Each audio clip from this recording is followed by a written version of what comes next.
was quite an introduction. Thank you, Marcia.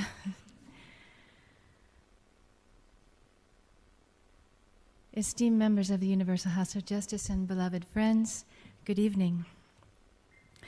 These last months, we have heard talks about two of the three spiritual prerequisites of success. The beloved guardian had said in the Advent of Divine Justice that these were the weapons which the American believers needed to wield in their double crusade of first regenerating the inward life of their own community, and of secondly, assailing the long-standing evils that had entrenched themselves in the life of their nation. Mr. Glenford Mitchell addressed us on the subject of rectitude of conduct, and Mr. Hartmut Grossman spoke to us about a chaste and holy life. This evening we will consider together the subject of the third and last of these spiritual prerequisites, freedom from prejudice. In so doing, we will address the following questions. 1, what is prejudice? And how does it relate to other key concepts such as the oneness of mankind? And 2, what can we, who have just embarked on the next in a series of global plans, do to free ourselves from prejudice? In considering this first issue, there are a number of questions to ponder. What does freedom from prejudice mean? Prejudice can be defined as a preconceived opinion, but one that is not based on reason or actual experience. Or could we say that prejudice is an attachment to an untruth? Or could we say that in some cases it is an emotional attachment to an untruth? There are different degrees or levels to prejudice. For example, we can say, Persian refugees are like this and that. Haredi Jews are like this and this. Turks living in Western Iran are such and such. There's an entire assortment of stories and even jokes about this or that race, ethnic group, or nationality, and how they are. In essence, in engaging in this kind of talk, we are prejudging, basing our ideas on impressions, often without factual basis. Things become a little more complicated, however, when what we think actually has some element of truth to it, some statistical basis. For example, a lot of Americans are overweight. Women seem to talk more than men. There are more Arabs than Jews in the prisons here, more blacks than whites in U.S. prisons. However, if we let those ideas influence our attitude to individuals who belong to these groups, isn't it prejudicial? Are we not going from the general to the particular in an unjustified manner? Is there yet another level to these ideas about prejudice? If we hold a belief that has a factual basis about a category of people, but the belief itself is divisive or dismissive and potentially negative, what do we as Baha'is do? For example, these people are so wealthy and materialistic that it will be very hard to teach them. These people are so poor and affected by civil war that it will be almost impossible for them to get beyond their ethnic hatreds, and for sure, they will have difficulty handling money. These people are so uneducated that they will never be able to read these texts. These people are so overeducated, busy running after money, and have such a stressful lifestyle that they don't have time to listen to us. What shall we do? ignore these attitudes, adjust them, analyze and work with them? How does our view of the oneness of mankind affect our desire to be free from prejudice? The beloved guardian tells us, of the principles enshrined in these tablets, the most vital of them all is the principle of the oneness and wholeness of the human race, which may well be regarded as the hallmark of Baha'u'llah's revelation and the pivot of his teachings. Of such cardinal importance is this principle of unity that it is expressly referred to in the book of his covenant, and he unreservedly proclaims it as the central purpose of his faith. End quote. Doesn't our belief in the oneness of mankind encourage us to avoid being judgmental or dismissive, or to examine carefully whatever facts our opinions are based on, to make the best of situations? Do we not concentrate on the good qualities and do our best to ignore the bad? If we have a welcoming attitude towards diversity, wouldn't we look at differences as a positive factor, even if some of them seemed a little strange or at first displeasing to us? Would we not give people the benefit of the doubt? Prejudice is complicated, subtle, and challenging, and it remains at the heart of the world's problems.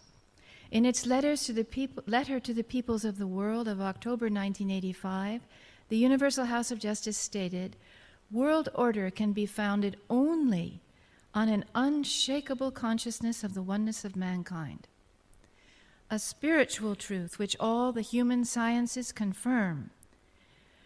Recognition of this truth requires abandonment of prejudice of every kind, race, class, color, creed, nation, sex, degree of material civilization, everything which enables people to consider themselves superior to others. Acceptance of the oneness of mankind is the first fundamental prerequisite for the reorganization and administration of the world as one country, the home of mankind. Universal acceptance of this spiritual principle is essential to any successful attempt to establish world peace." This is our basis. Let us consider a few words from one of Abdu'l-Baha's first talks in Paris. When a man turns his face to God, he finds sunshine everywhere. All men are his brothers. Let not conventionality cause you to seem cold and unsympathetic when you meet strange people from other countries. Do not look at them as though you suspected them of being evildoers, thieves, and boors. You think it necessary to be very careful not to expose yourself to the risk of making acquaintance with such possibly undesirable people. I ask you not to think only of yourselves. Be kind to the strangers, whether they come from Turkey, Japan, Persia, Russia, China, or any other country in the world. Help to make them feel at home. Find out where they are staying. Ask if you may render them any service. Try to make their lives a little happier. In this way, even if sometimes what you at first suspected should be true, still go out of your way to be kind to them. This kindness will help them to become better. The Master then concludes, what profit is there in agreeing that universal friendship is good and talking of the solidarity of the human race as a grand ideal? Unless these thoughts are translated into the world of action, they are useless. And there we have the broader guidance for Baha'is quite clearly stated. Even if there is a basis for our negative view, we should go out of our way to be kind, and that kindness will help them, the individuals in question, to become better. Abdu'l-Baha also refers to prejudice as an illusion, a superstition pure and simple.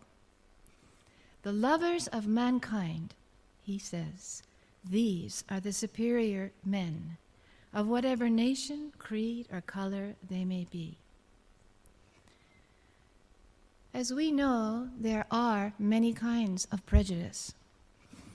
We're extremely fortunate as Baha'is in that in some instances our writings not only help us to understand the nature of prejudice, but also provide a recipe for a particularly entrenched problem. A case in point is racial prejudice. In 1938, the beloved Guardian wrote to the American believers and explained that this issue was the most vital and challenging issue confronting the Baha'i community at the present stage of its evolution. He asked them to call to mind the example and conduct of Abdu'l-Baha, to remember his courage, his genuine love, his informal and indiscriminating fellowship. Do you remember the story illustrating Abdu'l-Baha's keen sense of justice when he was overcharged by the carriage driver? The stories illustrating his spontaneous sympathy for the downtrodden when he visited the Bowery in New York City, or removed his trousers to offer them to a poor man, or when he gently but firmly educated Lua Getzinger about the visiting of the poor of Akka. The stories about his ever-abiding sense of the oneness of the human race when he held up the rich chocolate candy next to the face of the young African-American boy. When he insisted that his friend Mr. Gregory, an African-American lawyer and later hand of the cause of God, be included and given the place of honor at a VIP dinner. I remember discovering as a newly declared young Baha'i in the 1960s, when the cities in America were literally burning around us because of race riots, that to my surprise, my new faith even gave specific, concrete advice on the subject of freeing oneself from racial prejudice, laid out in stunning prose by the beloved Guardian. Let the white make a supreme effort to abandon once for all their usually inherent and at times subconscious sense of superiority, to correct their tendency towards revealing a patronizing attitude towards the members of the other race, to persuade them through their intimate, spontaneous, and informal association with them of the genuineness of their friendship and the sincerity of their intentions, and to master their impatience of any lack of responsiveness on the part of a people who have received for so long a period such grievous and slow healing wounds. Let the Negroes show by every means in their power the warmth of their response, their readiness to forget the past, and their ability to wipe out every trace of suspicion that may still linger in their hearts and minds. Let neither think that the solution of so vast a problem is a matter that exclusively concerns the other. Let neither think that such a problem can either easily or immediately be resolved. Let neither think that they can wait confidently for the solution of this problem until the initiative has been taken by agencies that stand outside their faith.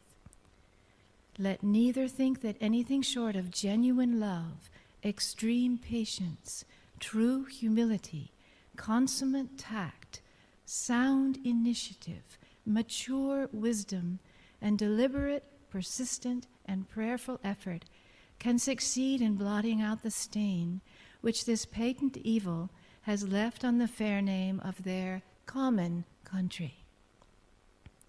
Let them rather believe and be firmly convinced that on their mutual understanding, their amity and sustained cooperation must depend the materialization of the hopes he, Abdu'l-Baha, cherished for their joint contribution to the fulfillment of that country's glorious destiny. Friends, to find that your own religion contains such guidance was really amazing to me when I was a new Baha'i. How many youth conferences at that time were devoted to the study of these words, as we all, white and black, tried to understand how to apply them in our lives. Turning to tribal prejudice, the House of Justice was writing to the National Assemblies of Africa as far back as 1970, warning them that as tribal tensions were increasing on the continent, the Friends needed to be vigilant, lest any trace of prejudice or hatred enter their midst. Here is guidance of a different form, as the House of Justice drew attention to the problem and advised the assemblies on general strategies that would help their communities to overcome tribal prejudice. They were told that they should endeavor to bring into the faith an ever larger representation of the various tribes in each country, should demonstrate to their countrymen what the Word of God could do, should provide a shining example for the scrutiny of the leaders and rulers of their countries, of a unified community working together in full concord and harmony, should demonstrate a hope that is attainable and a pattern worthy to be emulated. As a result, in Africa today, we have many examples of communities where Baha'is from various tribal groups are striving to set this shining example. For instance, in Rwanda, where the Hutus and Tutsis are serving together, or in Liberia, where Mr. Hall and I recently visited and participated in workshops, where the Friends from the opposing ethnic groups who have been at war with one another off and on since 1989 were working together in the same institutional conference. Such concrete guidance for our world community. I remember when our National Spiritual Assembly of the Central African Republic was told back in the 1970s that local spiritual assemblies should be elected in the different regions of the country, not just in a few areas. What a challenge. How to even get to some of those areas with only 150 kilometers of paved road at that time. And we were to even try and reach the pygmies to achieve an ever larger representation. For one of the Central African Friends serving on that National Assembly, this was a surprise. He said at the time that a lot of the pygmies in his region had been his grandfather's slaves. We were all learning. And yet, because of this guidance, when the national conventions were held 50 kilometers outside of the capital, the delegates would come in from the north, from the south, the east, and the west of the country for their deliberations. I recall one year in the evening we built a big fire, and the delegates taught each other dances from different regions of the country. For one of the dances, you had to grab a piece of a bush and tuck it into the back of your skirt or pants. Our children were there. We were under the stars and the moon, and we all danced together. I couldn't think what to teach, so I shared the London Bridges song game where you line up and join hands and pass under the bridge. I learned that not only the languages and dances of the tribes were different, but I was told that even the rhythms and musical styles were different depending on the different areas of the country. What's the point of my mentioning all of this? It is to underline the foresight of the House of Justice, instructing us 30 years ago at times when the tribal groups didn't mix much in that country, to be inclusive, to get to know one another, to establish dialogue, all of which was to lead to a greater unity in diversity and gradually to a broader representation on the institutions. In later years, it became a huge protection for the Baha'i community when the stresses and strains of tribal tensions beset the government. How fortunate we are. We receive guidance, and we are told that if we work on our own transformation, our actions can serve as an example to others and become as a beacon of hope for a deeply troubled world. In a similar vein, but more recently, several letters have been sent from the House of Justice to national assemblies in Europe about ethnic prejudices, encouraging them in their efforts to bring minority populations into the cause and to integrate them effectively into their communities. In August 1995, to a national assembly in Europe that was having a great influx of Persian refugees, no doubt as your numbers increase, you will, by being to your fellow countrymen a sterling example of true fellowship and diversity, draw an increasing number of souls to your ranks. More recently, in July 2003, to another national assembly in Europe, economic realities in Europe itself, combined with the economic and social pressures that are producing a flood of immigrants, particularly from Muslim countries, are changing fundamentally the ethnic and cultural character of Europe. Clearly, the process will continue and very likely gather momentum, bringing in its wake a great many severe social stresses.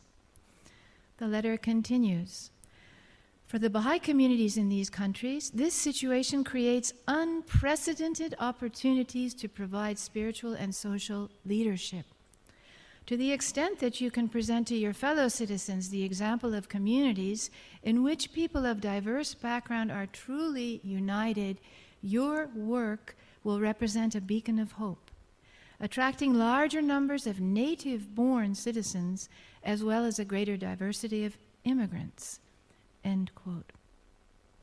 The bottom line here seems to be that to the degree to which we integrate successfully, even on a continent where it has not been so easy to teach in the past, this very act will help us to attract even the native-born citizens of these countries. What does the House of Justice tell us about gender prejudice? There is so much material. It warns us, for example, that the denial of such equality between men and women perpetrates an injustice against 1/2 of the world's population, and promotes in men harmful attitudes and habits that are carried from the family to the workplace to political life and ultimately to international relations. Such an enlightening perspective, the principle of a chain reaction. How then do we improve our attitudes and habits in relation to the equality of men and women that are present in our own homes, in our families, in our marriages? And further, only as women are welcomed into partnership, says the House of Justice, in all fields of human endeavor, will the moral and psychological climate be created in which international peace can emerge. Thus, a direct link between what transpires in our homes and achieving international peace. Educational prejudice is another pitfall. And yet, was it not an illiterate blacksmith who engaged in conversation Abul Fazl, a scholar of great eminence, and confounded him with his simple logic?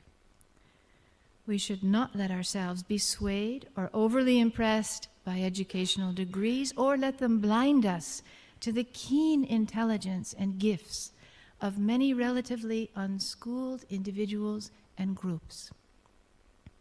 Finally, what guidance might we have concerning religious prejudice? At the turn of the century, Abdu'l-Baha was explaining that the principal reason for unrest among nations, the chief cause, was the misrepresentation of religion by the religious leaders and teachers. In Paris Talks, he said, they teach their followers to believe that their own form of religion is the only one pleasing to God, and that followers of any other persuasion are condemned by the all-loving Father. Decades later, the Universal House of Justice, in its message of 2002 to the world's religious leaders, explained that prejudices that once seemed inherent in the nature of the human species are everywhere giving way. Barriers of cultural, ethnic, or national origin. And yet, tragically, religious prejudice continues. The message then states, with every day that passes, danger grows, and the rising fires of religious prejudice will ignite a worldwide conflagration, the consequences of which are unthinkable. The crisis calls on religious leadership for a break with the past, as decisive as those that opened the way for society to address equally corrosive prejudices of race, gender, and nation. At this greatest turning point in the history of civilization, the demands of such service could not be more clear. The well-being of mankind, its peace and security, are unattainable, Baha'u'llah urges, unless and until its unity is firmly established. The list of prejudices goes on. Political prejudice, generational prejudice, nationalistic prejudice, and so forth. Alas, the human intellect is endlessly creative in finding pretexts to fear, hate, or dismiss fellow beings. Going to part 2. What can we, who have just embarked on the next in a series of global plans, do to free ourselves from prejudice? In the context of our lives today, in the current 5-year plan, how shall we proceed? Can we say, as of today, I'm going to rid myself of my bad habits? It may not be so simple. We may, more likely, need to make a commitment to develop new habits and have a good framework within which to do so. If actions took the place of words, said Abdu'l-Baha, the world's misery would very soon be changed into comfort. So we need to act. In its recent 27 December 2005, the House of Justice clearly outlines our framework for action for the coming 5 years. As we serve within this framework, we can strive to free ourselves from various forms of prejudice. Let us look first at the core activities of the plan, some of the elements that form this framework for action. Study circles. They offer an opportunity to sit down with a diverse group of people and study together, to walk a path of spiritual development and service. During this study, there's usually an element of bonding that takes place. The level of discourse is raised. We're no longer talking about the weather, one's pets, the movies, the mondial. Well, I may have to make an exception there. I'm not prejudiced, but I did hear that Ghana won. And I've been waiting for Africa to win something. The participants are exchanging deeper ideas involving spiritual principles about life and death, the soul, transformation. We're developing skills, acquiring spiritual insights, deepening our knowledge of the faith. We may well find ourselves coming closer to others who are quite different than we. Now, we're not just talking about oneness, we're learning to be one. We're learning through action, growing together, each one's development enhanced by the other's contributions. What about being a tutor? If you're lucky enough to be a tutor, you can accompany the participants in their study and in their initial attempts to perform acts of service until they too are ready to start their own study circles and help others to do the same. As a tutor, in addition to coming closer to people who are different from you, You're also chipping away at another prejudice we referred to earlier, that of attitudes related and connected to education. The I know a lot and you know little attitude that creeps into so much of our educational experience. Here, as the tutor accompanies the other participants, they discover together. 2 young people I know were telling me about a study circle that they were part of in Australia. There were several Baha'is, the well-educated young couple in question, and some older Persian believers, and 2 non-Baha'is, a taxi cab driver and a hairdresser. They were saying, this young couple, how they found the remarks of the taxi cab driver and the hairdresser thought-provoking and challenging. And they were reminded of the need to avoid educational prejudices such as confusing education with intelligence. What about our children's classes? Can we work away at some of our prejudices by participating in this activity? You're familiar with this quotation. Regard man as a mine rich in gems of inestimable value. Education can alone cause it to reveal its treasures and enable mankind to benefit therefrom. Those of us who have studied Book 3 or deepened on the subject of education know that our own attitudes about how to work with children need to be examined. Do we see them as an empty vessel that we are going to fill? Or do we see them as a mine full of gems which it is our responsibility to work with, looking even into the crevices to discover the gems, the gifts and talents of these children that we have been promised are there? Do we constantly discipline them, shut them up, expect them to conform exactly to our way of thinking? Or do we know how to encourage them, offering praise with each breath, considering them as our spiritual children? What a difference with past attitudes and the manner in which so many of us were educated. Suppose we serve as animators of junior youth groups. If one participates in this activity on a continent such as Europe, where the initial focus of the program's implementation is directed towards minority populations, one would not only be involved in empowering junior youth, but one would have the additional experience of working with minority populations, of widening one's circle of contacts.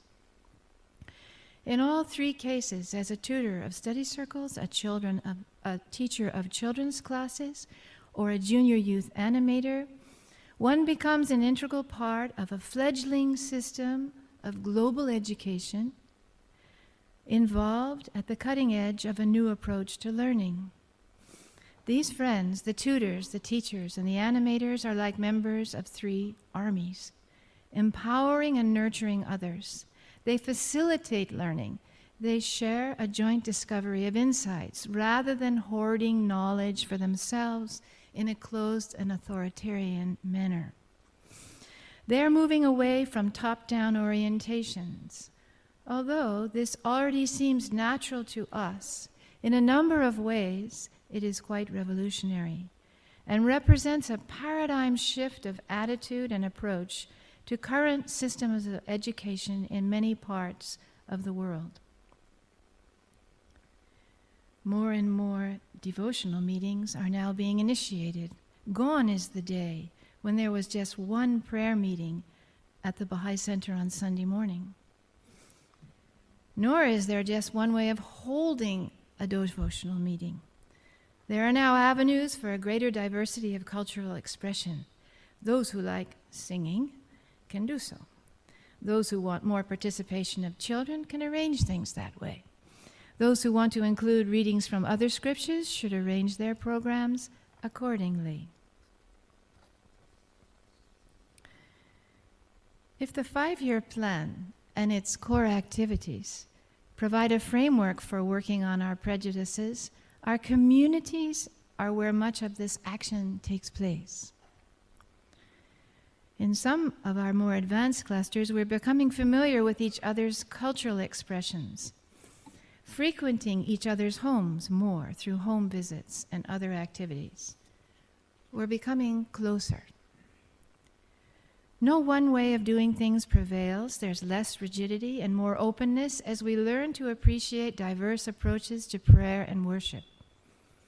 Again, rather than talking about oneness, we're living it, learning as we go. We know we need to multiply the core activities, but what does this oblige us to do? In some cases, we wait until we run out of Baha'is to put into our activities, and then we find we have no choice but to reach out to others if we want to have the faith grow and keep the Institute process moving. We're obliged to develop a stronger outward-looking orientation to go out and find people, look for receptive populations, and in the process, we become less insular. We come out of our comfort zone, our closed circles of the past when we knew everybody at the 19-day feast. As we do, we work on our prejudices. Often, it is the marginalized populations which are more responsive. Are we welcoming? Do we receive them as equals or set up a lot of rules? Do we have preconceived notions about them? Emotional attachments to untruths where they are concerned? Or do we welcome the new diversity? As new people pour into our community of interest and the ranks of the faith start to swell, we need to be open to their cultures, preferences, and tastes.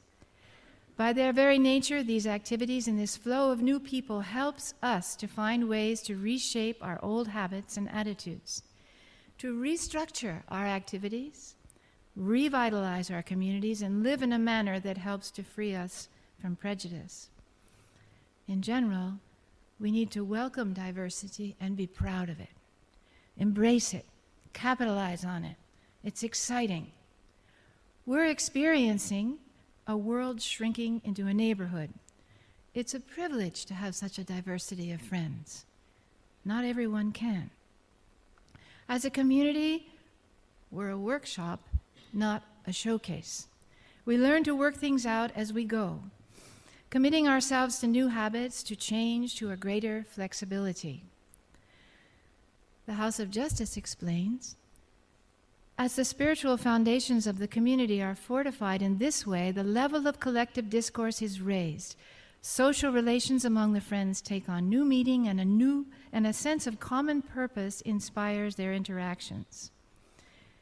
God's major plan is assisting us.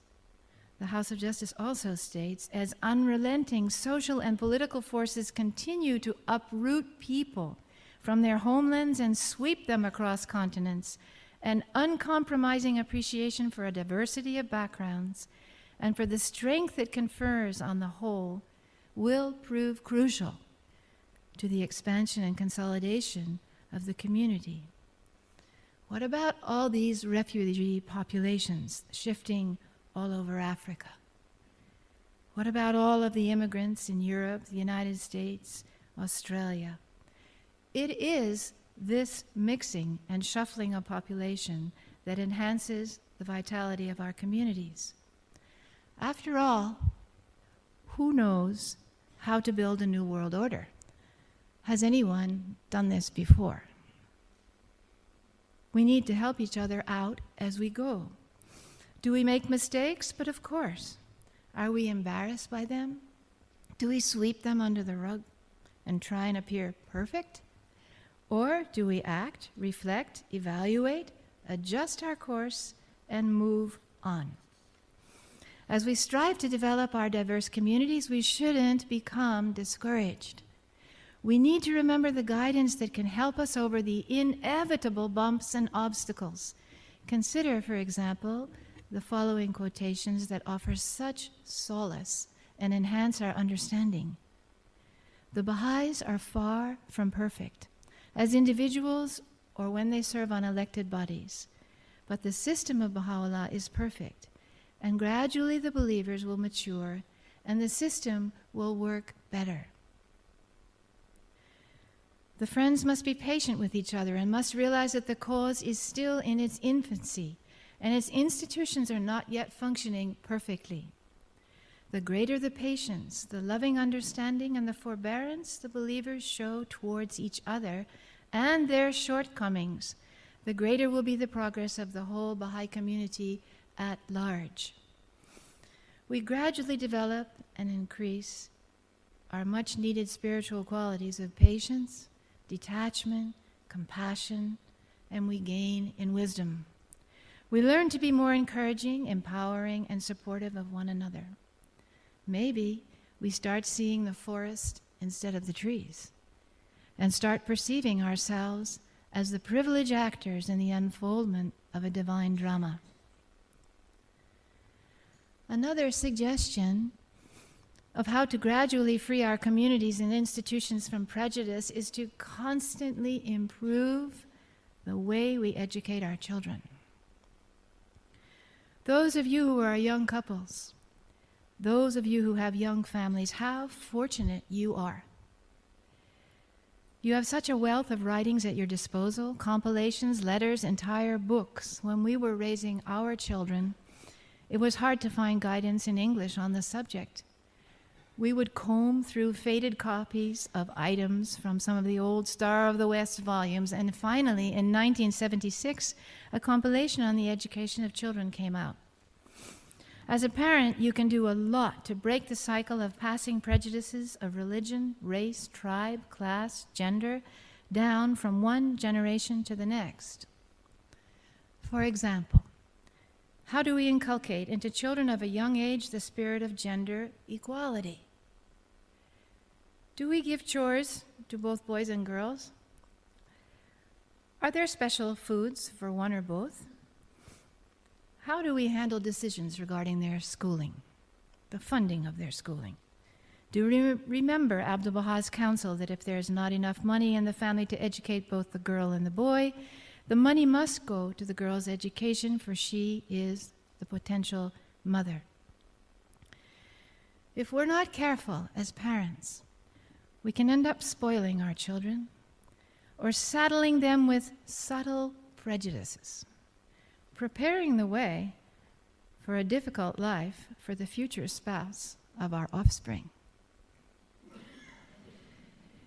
Parents are constantly challenged because of the tremendous need for improved character development of our children. This would naturally include helping them to grow up as free from prejudice as possible. Training in morals, says Abdu'l-Baha, and good conduct is far more important than book learning.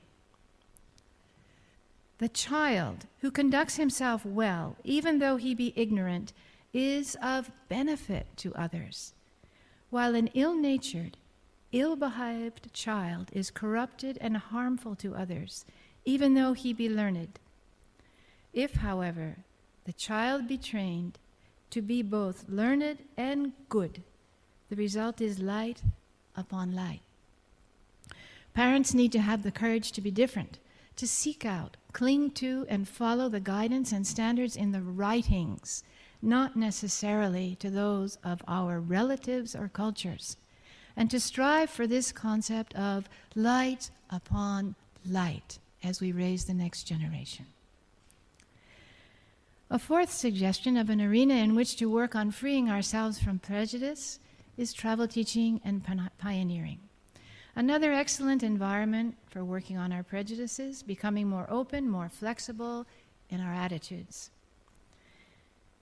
You may find that when you get off the plane at your new post, another language is being spoken, the people look different, the climate is different, the culture isn't the same as yours, the food is really different, the manners are different, even the sense of humor may be different, and they may not even laugh at your jokes.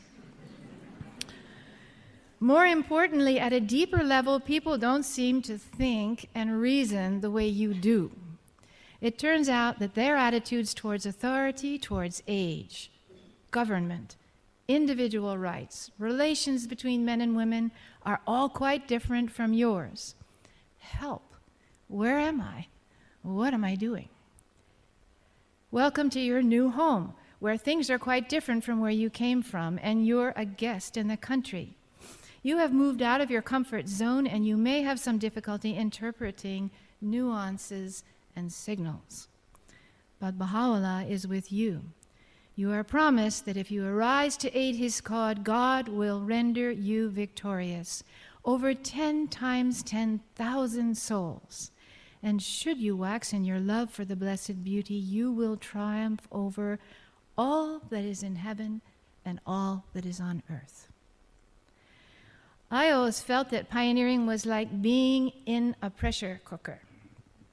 First, the cover is screwed down, tighter and tighter, and then the heat is turned up. And then you start bouncing around inside. Accelerated growth and transformation, a crash course in spiritual development.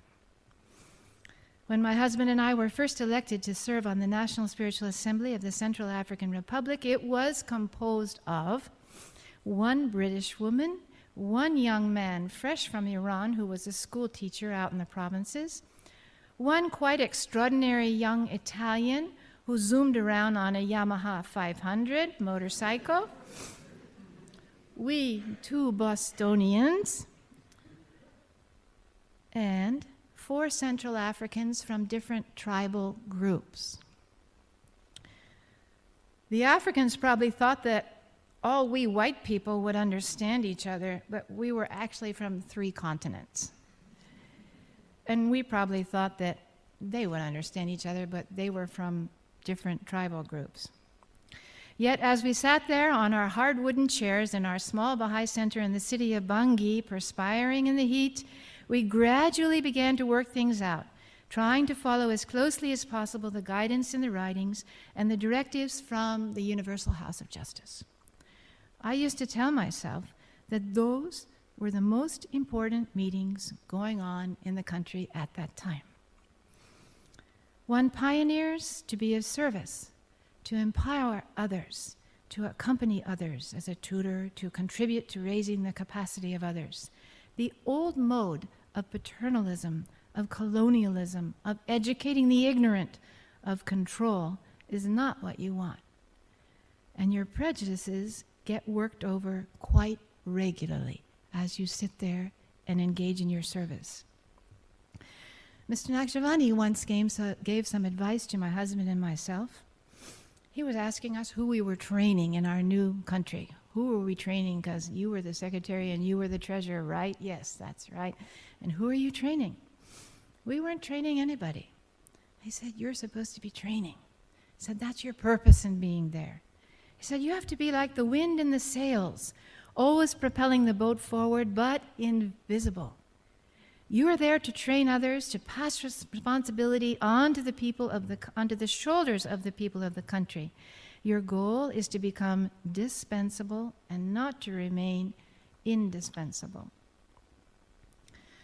If we have trouble getting along with one another, pioneers with local friends, we can always remember the following, a quotation which helped me so often. Love the creatures for the sake of God and not for themselves. You will never become angry or impatient if you love them for the sake of God. Humanity is not perfect. There are imperfections in every human being, and you will always become unhappy if you look toward the people themselves. But if you look toward God, you will love them and be kind to them. For the world of God is the world of perfection and complete mercy. Finally, we have, of course, in our life here at the Baha'i World Center, many opportunities to work on our self-transformation and to make great efforts to free ourselves from prejudice. There's an unusual diversity of race, culture, and background here.